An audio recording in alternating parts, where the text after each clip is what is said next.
অতিবৃষ্টি ও ভারতের মেঘালয়ের চেরাপুঞ্জি থেকে নেমে আসা পাহাড়ি ঢলে ডুবে যায় সিলেটের কোম্পানীগঞ্জ উপজেলা। বিপদসীমার উপর দিয়ে প্রবাহিত হয় ধলাই ও পিয়াইন নদীর পানি। ডুবে যায় উপজেলার প্রায় ১৭৭ বর্গ কিলোমিটার এলাকা। পানিবন্দী হয়ে পড়ে উপজেলার লক্ষাধিক মানুষ। এমন সময় বন্যা দুর্গতদের পাশে দাঁড়িয়েছে বাংলাদেশ পুলিশ। উপজেলার রাতানগর এলাকায় ত্রাণ বিতরণের সময় ফোন আসে 999 থেকে। তখন বুধবার বিকেল ৪টা ১০ মিনিট ভেসে আসে এক যুবকের কণ্ঠ। ওই ফোন কোম্পানীগঞ্জ থানার ওসি তদন্ত মনিরুজ্জামান খানকে সংযুক্ত করা হয়েছিল। ফোন করা ওই যুবকের নাম মোহাম্মদ ইয়াসিন।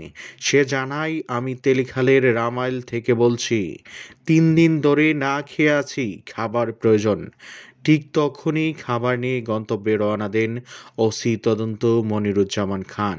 ঠিক ১ ঘন্টার মধ্যে খাবার পৌঁছে দেন বানবাসী ৬টি পরিবারের হাতে। খাবার পেয়ে আবেগ আপ্লুত হয়ে পড়ে বানবাসী পরিবারগুলো।